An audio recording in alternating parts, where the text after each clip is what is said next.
Justin Thomas, PGA champion. Touchdown, Alabama. North Carolina. They're not going to be denied this time. An emotional scene in Houston, Texas. J.J. Watt back with his football family, the Texans, as first responders and all Houstonians get a break from weeks of devastation and recovery from Hurricane Harvey. Over the next 4 hours or so, they can put all that aside as Houston gets back to football. And hello, everyone. I'm James Brown, and welcome to Week 1 of the NFL Today, presented by Southwest Airlines, our historic 50th year right here on CBS. And certainly we know there are some days when football takes a back seat to things in life that are far more important. This is one of those days. We here at CBS Sports and the NFL Today send our thoughts and prayers to those in the path of Hurricane Irma. And for more on what's going on, let's go to CBS News and Jeff Glor. Are no longer answering calls simply because it is too dangerous for them too. Anyone who decided to hunker down may be having second thoughts. Jeff? Mark Strassman in Miami, thank you very much. We're going to send it back to JB in New York. JB? All right, Jeff Glor and Mark Strassman. Of course, CBS News will keep us updated throughout the show with all this taking place there. All right, folks, with all of the severe weather in Florida due to Hurricane Irma, the Buccaneers-Dolphins game in Miami has been postponed. That game will be played there in Miami in Week 11. And I am pleased to be joined by, as always, Coach Bill Cowher and, of course, Boomer Esiason. And, folks, we welcome two new members to our team. That will be Super Bowl MVP Phil Simms and veteran wide receiver Nate Burleson, who is also a host on Good Morning Football on NFL Network. I'm glad to be here. I could spend an hour telling you guys about the honor it is for me to be here, but I'd rather spend my remarks talking to those impacted by the hurricane. Listen, we are here in a country where we're all family, so let's remember that when they go through these things, regardless of your skin color, rich or poor, your religious beliefs, family needs us. The American family needs us, so whatever you can do can help. Keep that in mind. You know, I just got off the phone with my sister Susan, who actually lives in the greater Fort Lauderdale area. That report from Jeff Glor exactly tells you what they're living through right now. They're hunkered down. They're going to be safe. My thoughts and prayers are with everybody, especially the west coast of Florida. Looks like it's right in the path of the storm surge. You know, and I can only imagine on today, the opening day of football, with all the players around the National Football League who either grew up in Florida, went to college in Florida, the challenge of being focused on a game when you don't know what's going to happen in the aftermath of Irma. You know, Coach, I think we're going to react to what's going on down in Florida, just like we all reacted to what went on down in Houston. And, you know, in times of great adversity, what's really cool about this country, everybody comes out to help each other out. And when you see what happened down in Houston, all the support we gave them, it makes you proud to be an American. All right, no question about it, Phil. All right, folks, it is indeed a very sentimental Week 1 in Houston as the Texans take to the field today, hoping to restore some sense of normalcy to a city devastated by Hurricane Harvey just over 3 weeks ago. And for more on what's happening on the NFL Today right now, we head out live to Houston to our own Steve Tasker, who has a report on the emotional scene there in NRG Stadium. Steve? JB, it is an emotional day here in Houston as the fans are going to pack this building all dressed in white to honor the first responders who have been absolutely heroic in their efforts to save lives, property of every kind throughout the aftermath of Hurricane Harvey. They're also going to honor one of their own, J.J. Watt, who, if being the three-time Defensive Player of the Year wasn't enough, he has achieved absolutely legendary status in the last month or so because he's raised over $30 million almost single-handedly for the relief effort. JJ told me Friday, when I come out of the tunnel on Sunday waving the flag of the state of Texas, it's going to be one of the most emotional and defining moments of my entire life. You contrast that to Doug Marrone and the Jacksonville Jaguars. They can't get home tonight to Jacksonville. They can't check on their families. They can't do anything but stay here in Houston and wait it out to see what happens in the aftermath of Hurricane Irma. They come into this emotional vortex in Houston in a very difficult situation to play football in their first meaningful game of 2017, knowing that for some of them, maybe football's a little bit meaningless. And they've got to sit here and wonder about the distraction, the massive distraction that Hurricane Irma is on the Jacksonville Jacksonville sideline. What a difficult situation for the Jacksonville Jaguars here today in Houston, where it is a little bit of a celebration of survival here for the Texans. JB? Hey, Steve, thank you so very much for painting the picture of what is an emotional scene there in Houston. But as he also tagged, Coach, he said it's an emotional day, but there is a game to be played. There is a game. It's a divisional game. And we talked about J.J. Watt. What we don't much remember, he's coming off of back surgery a year ago. He only played 3 games. So this is to be his first time on the field in almost over a year. And then when you look at Tom O'Brien, he picked Tom Savage. Bill O'Brien picked Tom Savage to be his quarterback. And, you know, we know Deshaun Watson was drafted in the first round, but Tom Savage is his guy going forward. You know, and Bill O'Brien is 6-0 against Jacksonville in his 3 years down there. On the other side of it, you will have Blake Bortles. A lot of questions on this quarterback. He is 0-9 in divisional road games. He has to prove that maybe he is a quarterback of the future for Tom Coughlin and for Doug Marrone. That'll be the big question today, and we watch see how Blake Bortles responds to that. All right, hey, there is an AFC North Division matchup between the Steelers and the Browns, Phil. Yeah, there is. You know, you look at this Pittsburgh Steelers offense. I think it's the most talented offense in the NFL. The offensive line is one of the top ones. They're loaded at receiver. And all this week, 9 days ago, Le'Veon Bell comes back. Even though he had a lot of practice, I still expect to see him touch the ball at least 20 times a day in the run or the pass. And Deshaun Kaiser, rookie quarterback starting for Cleveland. Hugh Jackson's going to have to do a good job of managing the game for him. Don't put him in tough situations. And the biggest thing I'm looking forward to today is to see this Pittsburgh defense, to see if they change. More man-to-man, more pressure to take away some of those easy throws. You think they're going to blitz the rookie quarterback? I absolutely do. Just like you did to David Cleveland back in 1992. Also in the AFC North, Baltimore battling Cincinnati. Ravens quarterback Joe Flacco missed the entire preseason, but he's starting here in week 1. That's right, JB, and that's the question. What is Joe Flacco going to look like, the Super Bowl champion? He's going to go out there and try to do his thing on the field. He has to lean on that running game with Terrence West, and also those wide receivers. Macklin was brought there for a reason. We know Wallace is going to step up and show out. And then Andy Dalton right there, the most weapons he's ever played with. Guys, okay, this is it. There's no more excuses. You got wide receivers. A.J. Green, a monster. John Ross, questionable, but Eifert, tight end, he's great at his job. And then the running back core. I mean, they got Hill, they got Bernard, and Joe Mixon. Keep your eye on this rookie. He is set to show out in this game. All right, in Buffalo, the Jets open up on the road with a divisional matchup against the Bills. Boomer will love this with first place on the line. You know, good for them. And there's Josh McCown, 38 years old, only had 24 snaps in preseason. The thing I worry about him is protection, because I know that Sean McDermott, the new head coach of the Buffalo Bills, is going to bring a lot of pressure. That's suspect here in New York whether or not they can protect their 38-year-old quarterback. On the other side, Tyrod Taylor, one of only 22 players remaining on the roster from last year's team. So you can see that they are in the rebuilding process. He's just out of concussion protocol, but they may have the best player on the field. His name is LaShawn McCoy. So I'm sure he will obviously take some of the pressure off of Tyrod, but I do like the defensive line of the New York Jets. All right, our guy who absolutely has his finger on the pulse of what's going on around the league. For the latest news and notes from around the league, let's welcome in our NFL Today insider. That would be Jason La Canfora, who's going to answer the question about the Florida teams dealing with Hurricane Irma. Well, JB, as Steve said, the Jaguars will spend Sunday night in Houston. They plan to fly home Monday if the Jacksonville airport is open. Dolphins owner Stephen Ross, he secured a charter flight on Friday for players, staff, and their families to get out to L.A. for next week's game against the Chargers. He's helping players who left for the bye get to L.A. as well through commercial flights. They're setting up shop in Oxnard, California, where the Cowboys host their training camp. As for the Bucs, they may be most affected by the storm. Remember, Tampa not originally expected to get hit hard.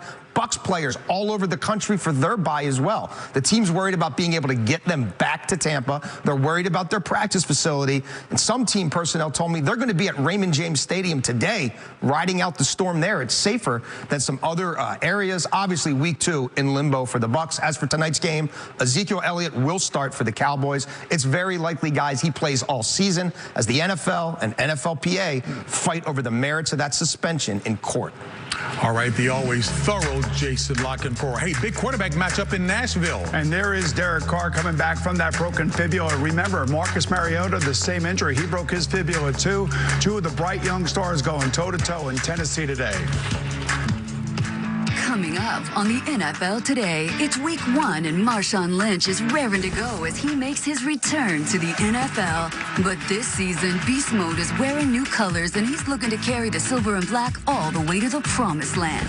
Alex Smith and Kareem Hunt led the Chiefs to a shocking win over the Patriots Thursday night. The Chiefs have put this on ice. The upset even left some at a loss for words. Bad defense, bad coaching, bad playing, bad football. In the NFC, Week 1 offers 2 big matchups featuring teams with legit Super Bowl aspirations. Find out how the guys see it all playing out. After Hurricane Harvey devastated the Houston area last month, the Texans' J.J. Watt stepped up to help bring hope to a city desperately in need. We'll hear what inspired him to make a difference. The NFL Today on CBS Sports is presented by Southwest Airlines. Low fares, no hidden fees. That's transparency.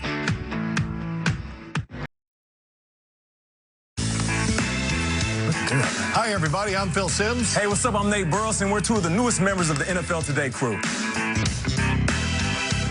Nate, great to be doing this show with you. I know you played 11 seasons in the NFL. The Vikings, the Lions, the Seahawks. Yeah. You're a 1,000-yard receiver. You return punts, kicks. Oh, stop, man. I'm excited to be here. I'm pumped. Working with an NFL legend. I'm telling you, all those Pro Bowls, doing your thing at the quarterback position. I remember when I was young, man, watching those Bengals games. You doing your thing in that '88 MVP season, man. What are you talking about? That was you. You're talking about Boomer Esiason. Oh. He's been working on this show for almost 20 years. So which one are you? I played for the New York Giants. We won Super Bowls. I was a Super Bowl MVP, a Pro Bowl MVP. Oh, yeah. You're the one Parcells was always yelling at. Shut up, Sims. Now, don't be a damn no-class player. You're the guy that got cut by the Cleveland Browns. I mean, who gets cut by the Cleveland Browns? You had to go there, huh? I had to. It's all right. At least I'm young, handsome, and know how to dance. Ooh, you can dance. Well, so can I. I can't stop my leg from doing this. I'm an idiot. Are you kidding me? I mean, no, are you kidding me? We had the stiffest white guy in America here. I mean, that was great. I appreciate all that. I mean, enough with the jokes that we look alike because we don't. No, yeah. Than I am. Okay. My age now on the average panel here is decreased because of. And I'm like, there it is, right there. Alike. What are you guys talking about? You know, listen, here, this is what Boomer really gets upset when people say we look alike because, you know, he thinks he's the most handsomest man in the world. So, Phil, why'd you guys talk about the low blow, though? Why'd you talk about Cleveland and me getting cut? You know I'm sensitive. Well, you're talking about Boomer. Let's move on. Let's move on. You know, the moral authority on the show, folks. Time now for Who Are You Loving, presented by McDonald's new McCafe Espresso. Raiders and Titans fans were loving their quarterbacks, Derek Carr and Marcus Mariota, respectively. Last season, both were having standout campaigns until they were derailed by injuries. Folks, let's take a look back at where it all went wrong for these quarterbacks on the NFL before today.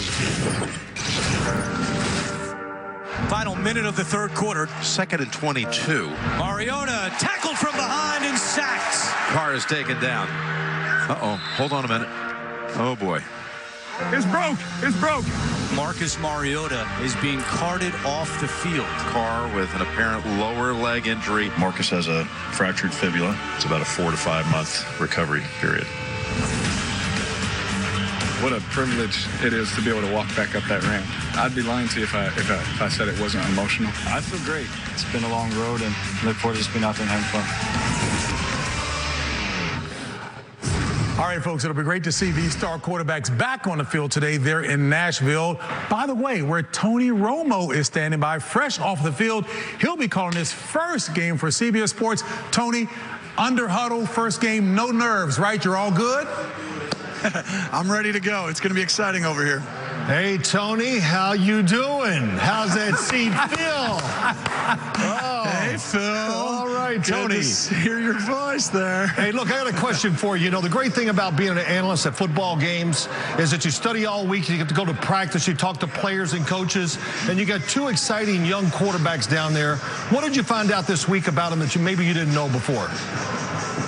Well, I think you find out right away is that when you're playing in the NFL, you're competing against these guys. So you're always like, they're okay. They're good at this, but, they need to get better at that. Then you get out here and you're around them and you feel their energy. They kind of have that good leadership skills, the it factor. Then you see them throw on the field and you're like, all right, they're pretty good. I like these two guys. They got a bright future, obviously. All right, Tony. Well, look, really good luck today. Don't be nervous. Only 50 million people are watching, so don't even think about that. No problem. I got it in the bag. All right, bud. Good luck. TR, you look good. Thanks, we'll be listening for you, buddy. Have a good one. All right, folks. Coach, hey, he is the moral authority on our program as he talks about what's going on in this matchup here. Let's go to Coach Cowher. Yeah, thanks, JB. We talk about these two quarterbacks, but really what they benefit most from is they have very good offensive lines. And when you look at the indicators for good offensive line, it starts with protection. The best in the National Football League last year were the LA Raiders. The Titans only gave up 28. They were 7th. The next indicator, the ability to run the football. You had the Raiders 6th in the National Football League. The Tennessee Titans 3rd in the National Football League. When you look at the Oakland Raiders, love this offensive line. You can see them when you're talking about protection with Derek Carr, the ability to pick up different stunts. This is last year against the Baltimore Ravens. They are a very good pass rushing team. Watch the left side. Penn, Yosemite, Hudson, pick up the stunt. Give the pocket for Derek Carr. He drops a dime in on Michael Crabtree because he's got that kind of protection. And in a running game, which is the greatest balance on the other side of it, the ability to get a hat on a hat. Again, you can see Jalen Richard, the starting running back today. Remember, they picked up Marshawn Lynch. He will be the closer, but you can see right now the line blocks, receivers block, and you have a speed back and get into the opening and give them big plays in the running game as well as the passing game. The Tennessee Titans, they have DeMarco Murray, they have Derrick Henry, but they have a third element here too. The different looks that Mike Mularkey will give you. Marcus Mariota is a run threat. This was last year. We can end up seeing it again this year. An ability to give different looks with an offensive line that can put a hat in a hat. That's what makes the Tennessee Titans a very difficult team to really prepare against, because all the different looks that Mike Mularkey gives you. This game will be won in the trenches, and we'll see how that unfolds this afternoon. Now let's go over to Nate, who has the Golden Boys with him. Good luck with that one, Nate. Yeah, I'm going to need that luck for sure. I'm here with the Golden Boys with the golden arms. I just don't need you guys to argue like golden girls, all right? Let's do a little debate here. Just say what they, yes. That was awkward with Tony. It was awkward? It was kind of awkward. Yeah, we felt it over here. I feel it with you, too, so it's always the same. All right. Well, let's shake up that awkwardness. Let's talk about that opening game. The Chiefs, the Patriots. What a night for the Chiefs. Well, 2 things I took out of it. Number 1, the Chiefs, boy, they're fun to watch. It's a new generation of Smurfs. Everybody's under 5'10". They could all fly all over the field. Playmakers everywhere. Kareem Hunt was great. Tyreek Hill was great. The other thing, and the key thing that I took out of that game, vulnerability. So if you are an AFC team that thinks that you can make it to the Super Bowl, what you saw was a New England Patriots defense that gave up over 500 yards. They are now vulnerable. So I think everybody else now has a different level of confidence to maybe beat the New England Patriots. Yeah, maybe. Here's what I took out of it. Alex Smith, you know what he said to all the experts like you, me, Nate, and all the guys that talk about what he can't do on the offensive side? He told us all to shut up because he played, I think, one of the best games he's played in his whole football career. Moved around, did things. But here's what really sold me about it. It took so long for this play to develop down the middle to Kareem Hunt for a long touchdown.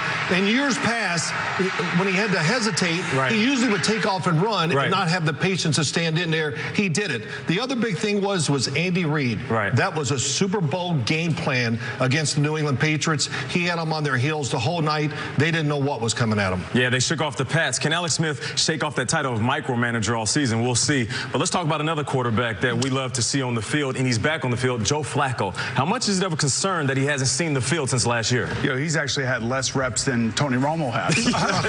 The one thing I will tell you about Joe Flacco is that they're happy to have him back, but only, 4 or 5 practices, no preseason games whatsoever. They have not played well against the Cincinnati Bengals as of late. They are stepping into a very, very tough spot here. But one thing I will say about the Bengal defense, they have some pass rushers. They got speed, pass rushers, no doubt. Can you imagine Boomer going into a game really with just a couple practices into starting the season? I can't as a quarterback. So I'll look at Marty Morningwig, the offensive coordinator for the Baltimore Ravens. He's he's got to treat Joe Flacco, certainly run the football, give him some short passes to get him involved in the game.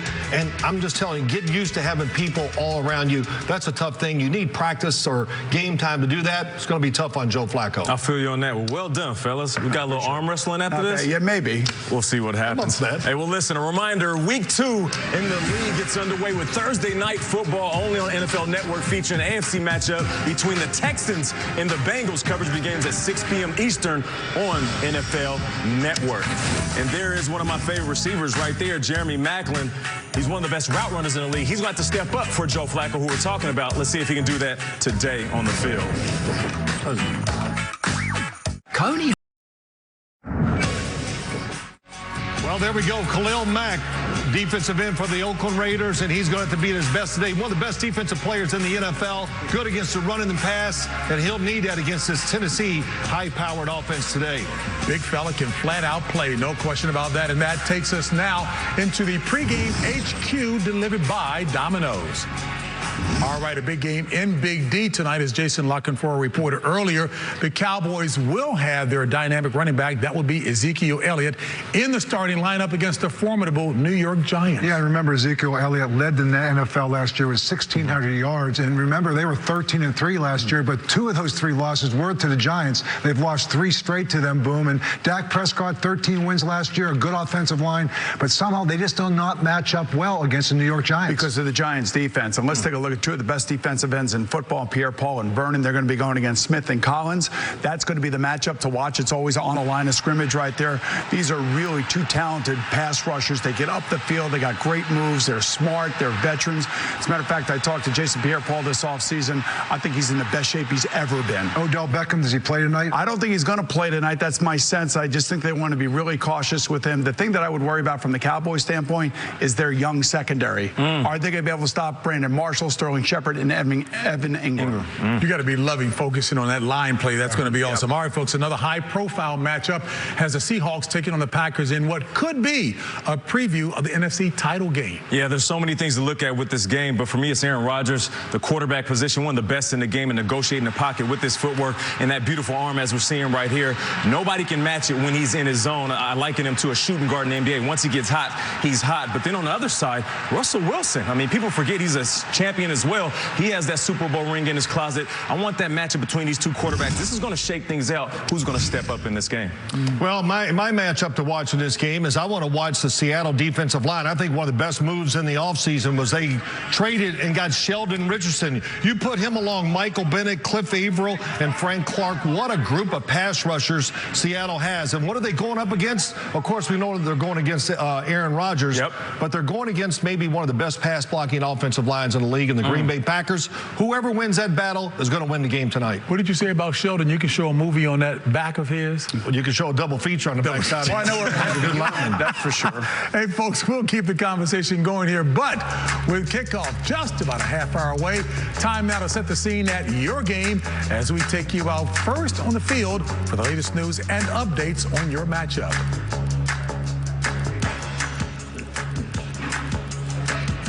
And later, the Colts open their season against the LA Rams. Indy will be without star quarterback Andrew Luck.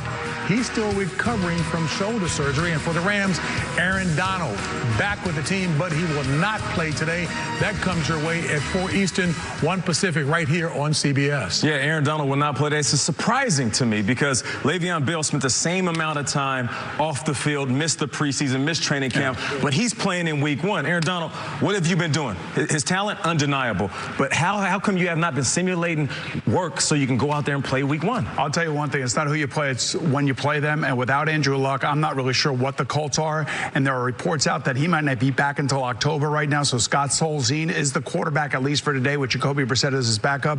I love the Rams in this game, and I feel bad for Chuck Pagano and, of course, the Colt fans. You know, I tell you, in regards to Aaron Donald and Le'Veon Bell, one thing about Le'Veon Bell, he knows his system. Aaron Donald's going into a new system with Wade Phillips as a coordinator, and plus it's line play. He's out in space. He's going to get a lot of touches today, but we'll see Aaron Donald soon enough in this game. So Aaron Donald. Jared Goff, 0-7. Yeah, Aaron, he's 0-7. Yeah, but you know, listen, Aaron Donald, best football player on the Rams, so they need him in there. But everything about the Rams really is about Jared Goff. They went out and they shored up their offensive line. They went out and got Sammy Watkins. They got Woods at wide receiver. They drafted a wide receiver, a tight end. They got to stabilize their franchise, and you do that by having your quarterback, Jared Goff, the #1 pick, have success. All right. And, Coach, certainly as we take a look at what's going on here with Mr. T.J. Watt. Well, this is J.J. Watt, his brother J.J. Watt, and what he has done in leading the efforts in the aftermath of Hurricane Harvey, it's unbelievable. This is a special man, and what you're going to see next coming up in this special will make you have a greater appreciation for where his heart really is. No doubt about that, Coach. The NFL Today is sponsored by Verizon. Not just unlimited, Verizon Unlimited. Geico. 15 minutes could save you 15% or more on car insurance. And by Southwest Airlines. Low fares, no hidden fees. That's transparency. Houston Texans players have been hands-on with relief and recovery efforts in their communities and areas across the city of Houston, folks that were greatly impacted by Hurricane Harvey. Hurricanes Harvey and Irma have impacted millions of people, and we invite fans to join us in a huddle for relief. Visit redcross.org/NFL or text Red Cross to 90999 right now to donate $10 to the American Red Cross Hurricane Relief. And you know, when Harvey devastated Houston just over 3 weeks ago, J.J. Watt knew it was going to take a lot to get the city back on its feet. So the Texans superstar felt an obligation to step up and take an active role in getting the rebuilding started. It's very difficult to put into words the destruction and what you see. The most difficult thing was to see streets that you drive down every single day flooded, to see people's homes torn apart, people's families torn apart. It makes it hit home on a whole new level. This is going to be my 7th year here. And when you spend 7 years somewhere and you get as close with the people as I feel like I have, and they're so welcoming and so loving to you, I do feel like it's my family. And when you see your family go through something like this, something this big and this difficult, all you want to do there is be there to help. Thank you, my friend. I want to start a fundraiser because I know that these recovery efforts are going to be massive. We hit the $200,000 within less than 2 hours. We just passed the $1 million mark. We're at $3.25 million right now. We just crossed the $6 million mark. We just passed the $20 million mark.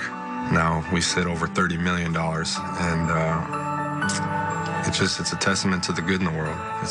Everybody wanted to help. Everybody from all over the country, everybody from all over the world wanted to help. They just needed a way to help. I'm not a hero. I'm not a hero at all. The heroes are the policemen.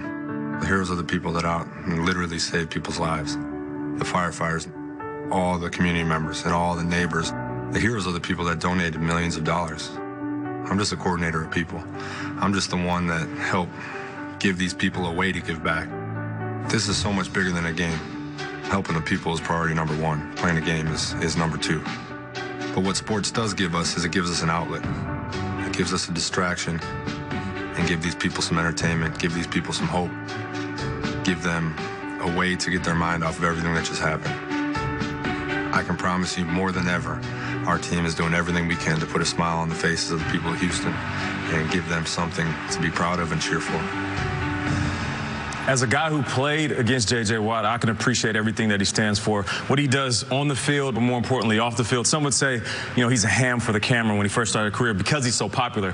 Guess what? The guy who has that platform uses that voice. Now he can reach out, use that network of people that he knows, and this is the stuff that happens. Right. And they talk about an excellent use of one's platform, certainly for a positive impact. That's been the case with J.J. People rightfully are embracing what J.J. Watt is doing, which leads us, quite frankly, to the ongoing conversation about Colin Kaepernick and his efforts to highlight a serious societal problem that most would like to see reformed.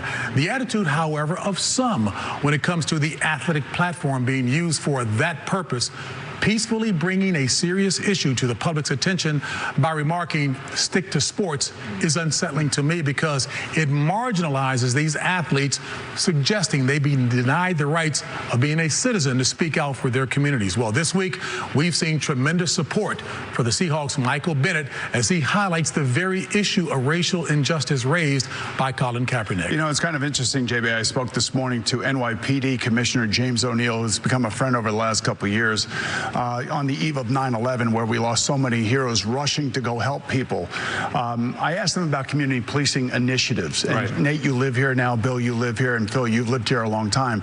You know, this is what they're trying to create. You know, that's part of the story that never gets told. That here the NYPD is trying to create, you know, togetherness in communities, because they're there to protect people, and nobody wants any more shootings, unjustified shootings. Nobody wants unjustified stops. Nobody wants anybody to be pulled over because of race or whatever it is. And I can tell you they are very, very sensitive to it. And the other thing I'll say about Colin Kaepernick in this case, in compared to J.J. Watt, J.J. Watt's in front of the camera now for a different reason, but he's in front of the camera. He's putting himself out there. It's his words. It's his face. He's the one that has galvanized an entire world to support the city of Houston.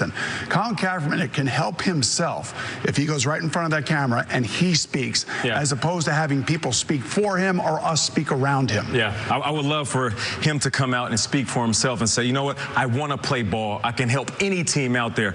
But getting back to what you said, Boom, that's it, right? It's to create dialogue. And then that dialogue turns into in-depth conversation. And from conversation, we have action. You're saying there's action, there's reform, and that's what's going on. You know, for people that say, stick to sports, we want athletes just to play ball. We want you guys to do that and let us handle everything else. I'm glad that there's athletes now that say, you know what, I don't want to hop in my fancy car, go to my house in the hills, and remove myself from things that are going on in society. And for these young men, black, as we know, white players, they're saying, you know what, there's something going on in this community, in this country, and if I have a voice and I start a conversation, I can help move things forward. Well, you know, great conversation. You bring up great points. I want to talk about Colin Kaepernick on the field. And, you know, no matter where, if he does get a chance to go to whatever team it is, you know there's going to be players and coaches that are against him. But there's also going to be a large group that's going to bond to him for the stand that he did make.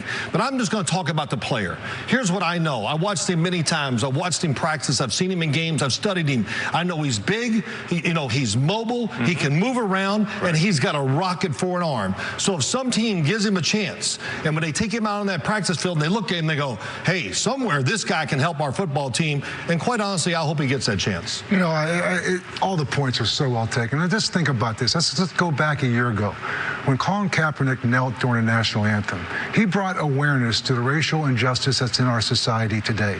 Since that time, many, many others have followed in his footsteps. And even last week with the optic that we got with Michael Bennett in Las Vegas last month, what that visual did probably is going to lead to more people today kneeling during the national anthem and talking about reform, not protesting, but there'll be more players doing it. Consequently, every team that has to deal with this very sensitive subject. So why is Colin Kaepernick not on a team? Let's talk about this. He talked to two teams this offseason. One with the Seattle Seahawks, where Pete Carroll came out this past week and supported Michael Bennett, saying he believes and supports the players' rights and the platform that they have.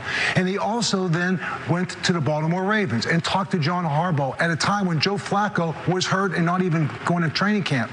Now, John Harbaugh's brother Jim drafted and coached Colin Kaepernick the first 3 years. No one should know Colin Kaepernick any better than John Harbaugh. Yet neither one of those guys signed him.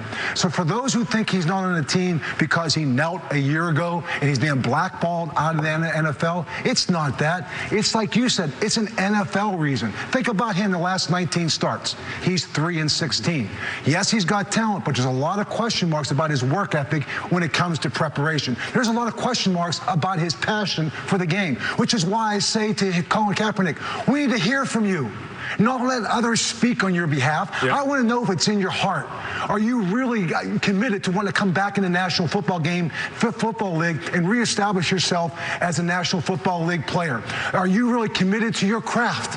You know, are you willing to take the opportunity that any team might give you? And don't let the contract stand in the way. Your agent can put performance clauses in there that if you play, you will get paid.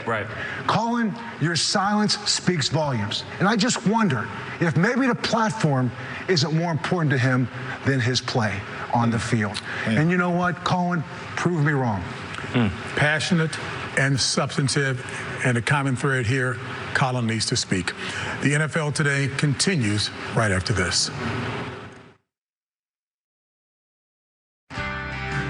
September is Childhood Cancer Awareness Month, and we here at CBS Sports are once again very proud to partner with St. Jude Children's Research Hospital in its fight to end childhood cancer.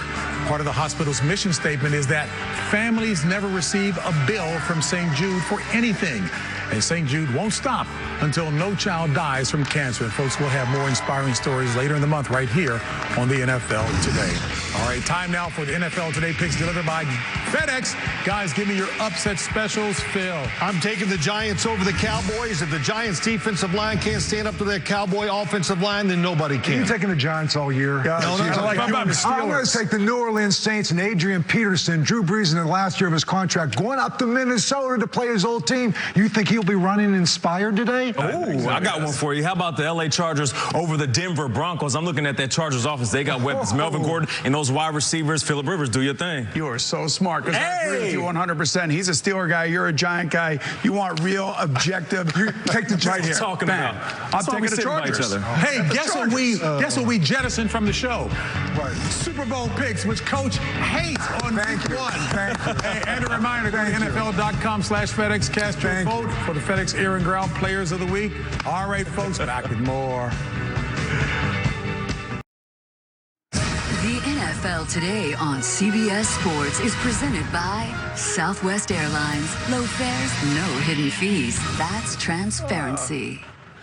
A reminder, later the LA Rams host the Colts. Indy will be without star quarterback Andrew Luck as Scott Tolzien gets the start under center. And the Sean McVay era kicks off in LA. McVay, by the way, as you know, the youngest head coach in the league at 31 years of age, just older than Nate. That comes your way at 4 Eastern, 1 Pacific, right here on CBS. And while we're in the debut theme, the Chargers are new to LA, and the Chargers have a new kicker, Young Wei Koo, a graduate of Ridgewood High in New Jersey. Look at that. And of Georgia Southern. Have one more time. Trick shot from the rookie there.